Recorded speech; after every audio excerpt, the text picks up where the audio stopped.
एक बार मार्कंडे जी ने ब्रह्म ऋषि पितामह से पूछा, हे पितामह, आप हमें कोई ऐसा परम गुप्त साधन बताइए जिसके द्वारा मनुष्यों की सब प्रकार से रक्षा हो और जो अभी तक आपने किसी को बताया भी न हो। ब्रह्मा बोले, हे विप्रवर, इस प्रकार का साधन तो परम पवित्र एवं परम गुप्त देवी जी का कवच ही है। इसी से प्राणी मात्र का कल्याण सब प्रकार से रक्षा होती है। सो सुनिए, दुर्गा जी की 9 मूर्तियों के नाम इस प्रकार हैं। पहली शैलपुत्री, दूसरी ब्रह्मचारिणी, तीसरी चंद्रघंटा, चौथी कुष्मांडा, पांचवी स्कंद माता, छठी कात्यायनी, सातवीं कालरात्रि और 8वीं महागौरी, 9वीं सिद्धिदात्री है। जो मनुष्य अग्नि से जल रहा हो, युद्ध भूमि में शत्रुओं के मध्य फंस गया हो अथवा घोर संकट से ग्रस्त हो, वह मनुष्य भगवती की शरण में पहुंच जाए तो उसके घोर से भी घोर संकट नष्ट हो जाते हैं। रण में कोई अमंगल नहीं होता, कोई आपत्ति नहीं आती, शोक दुख भय आदि कुछ भी नहीं होता। जो भक्ति भाव से देवी का स्मरण करते हैं उनकी सब प्रकार से उन्नति होती है। हे भगवती, जो भी आपका स्मरण करते हैं निशंशा उनकी आप रक्षा करती हो। प्रेत की सवारी करने वाली चामुंडा देवी है। वाराई महिष पर, इंद्री हाथी पर, वैष्णवी गरुड़ पर, माहेश्वरी बैल पर, कुमारी मोर पर और लक्ष्मी देवी कमल के आसन पर विराजमान है। श्वेत रूप धारण करने वाली वर्षभ के वाहन वाली ईश्वरी देवी है। हंस पर चढ़ी हुई सभी आभूषणों से भूषित ब्राह्मणी देवी है। इस प्रकार अनेक प्रकार के रत्नों से विभूषित सभी योग शक्तियों से संयुक्त ये सभी माताएं हैं। सभी देवियां क्रोध युक्त रथों पर सवार होकर दर्शन देती है। ये शंख चक्र गदा शक्ति हल मूसल खेटक तोमर परशु पाश कुंत त्रिशूल उत्तम सांग धनुष इत्यादि अस्त्र शस्त्र दैत्यों के शरीर के नाश के लिए, भक्तों को अभयदान देने के लिए एवं देवताओं का हित करने के लिए धारण करती हैं। हे महान रौद्रे, हे महान घोर पराक्रम वाली, महान बल तथा महान उत्साह वाली, घोर से भी घोर भय को विनाश कर देने वाली देवी जी, आपको नमस्कार हो। हे देवी, आपके दर्शन कठिन है। शत्रुओं के भय को बढ़ाने वाली देवी जी, मेरी रक्षा कीजिए। पूर्व दिशा में मेरी रक्षा इंद्री देवी करे। अग्निकोण में अग्नि शक्ति, दक्षिण में वाराई, नैत्य कोण में खड़ग धारणी, पश्चिम में वारुणी, वायु कोण में वर्गमाहिनी, उत्तर में कोमारी, ईशान कोण में शूल धारणी, ऊपर से ब्राह्मणी एवं नीचे की ओर से वैष्णवी देवी रक्षा करे। इसी प्रकार सौवाहिनी चामुंडा देवी 10 दिशाओं में मेरी रक्षा करे। जया मेरे अग्रभाग की, विजया पीछे से, वाम भाग की अजिता और दक्षिण भाग में अपराजिता रक्षा करे। उद्योगतिनी मेरी शिखा की, उमा मेरे मस्तक पर विराज कर मस्तक की, मालाधारी भौं की, यशस्विनी भौं के मध्य में, त्रिनेत्रा नासिकाओं की, यम घंटा देवी नेत्रों के मध्य में, शाकनी कानों में, द्वाका वासनी कपोलों की, कालिका कानों के मूल देश की, शांकरी मेरी रक्षा करे। नासिका की सुगंधा, ऊपर के होठ में चर्चिका, नीचे के होठ की अमृत कला एवं जीव की सरस्वती देवी रक्षा करे।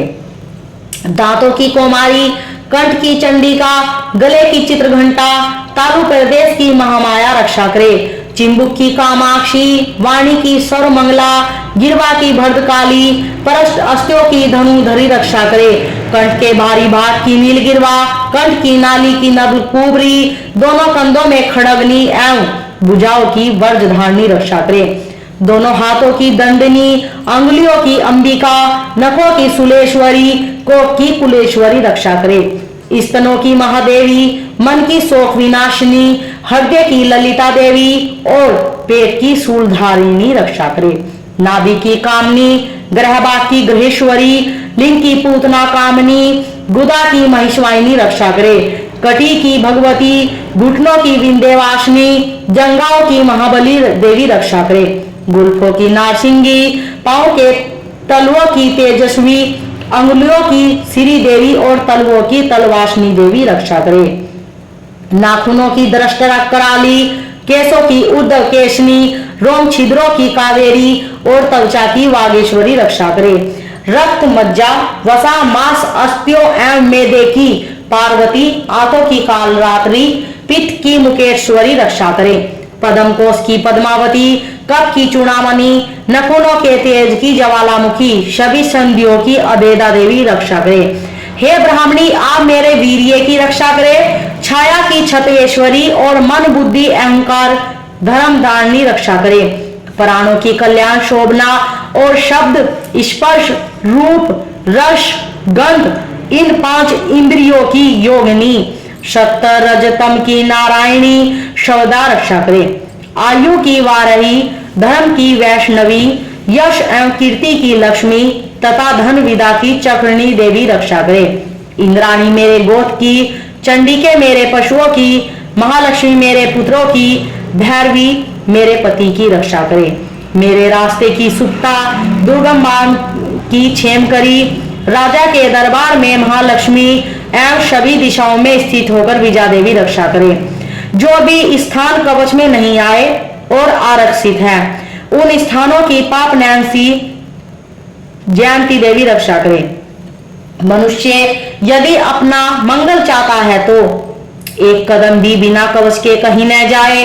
कवच से नित्य रक्षित मनुष्य जहां जहां भी जाता है, वहीं उसे धन का लाभ तथा सभी कामनाओं की सिद्धि प्राप्त होती है। पृथ्वी पर उस पुरुष को ऐश्वर्य एवं अतुल संपत्ति प्राप्त होती है। वह मनुष्य निर्भय हो जाता है। युद्ध भूमि में कोई भी उसे जीत नहीं सकता तथा वह त्रिलोकी भर में पूजा जाता है। यह देवी का कवच देवताओं को भी दुर्लभ है। इसको अत्यंत श्रद्धा के साथ सावधान होकर जो तीनों संध्या में नित्य पढ़ लेता है, उसे देवी कला प्राप्त होती है। कोई भी उसे तीनों लोकों में पराजित नहीं कर सकता। उसे अकाल मृत्यु नहीं आती। वह 100 वर्ष से अधिक आयु पाता है। लूचा, चेचक, कोढ़ आदि व्याधियां नष्ट हो जाती है। जंगम तथा कृत्रिम विष सभी निवृत्त हो जाते हैं। मारण, मोहन आदि सभी प्रकार के अभिचार, योग तथा मंत्र तंत्र कवचामस पुरुष को देखते ही निवृत्त हो जाते हैं। भूचर, नभचल तथा जलचर नीची श्रेणी के देवता, जन्म के साथ पैदा हुए देवता, कुल देवता, कंठमाला, डाकनी शाकनी, अंतरिक्ष में विचरण करने वाली घोर डाकनिया, ग्रह, भूत, पिशाच, यक्ष, गंधर्व, राक्षस, ब्रह्म राक्षस, बेताल, कुष्मांड, भैरव आदि जिस मनुष्य के हृदय में कवच का निवास हो, उस पुरुष को देखते ही सभी नष्ट हो जाते हैं। राज्य सम्मान प्राप्त होता है। यह कवच उसका तेज, यश और कीर्ति बढ़ा देता है। चंडी पाठ करने वाला पहले कवच का पाठ कर लेवे। जब तक पर्वत वन कानों के साथ यह पृथ्वी टिकी हुई है, तब तक ऐसे पुरुष की संतति इस पृथ्वी पर टिकी रहती है। कवच के पाठ करने वाले को देहांत होने पर महामाया की कृपा से देव दुर्लभ परम स्थान की प्राप्ति होती है। सुंदर रूप को पाकर वह सदा शिव के साथ आनंद का उपभोग करता है। बोलो माता रानी तेरी सदा ही जय।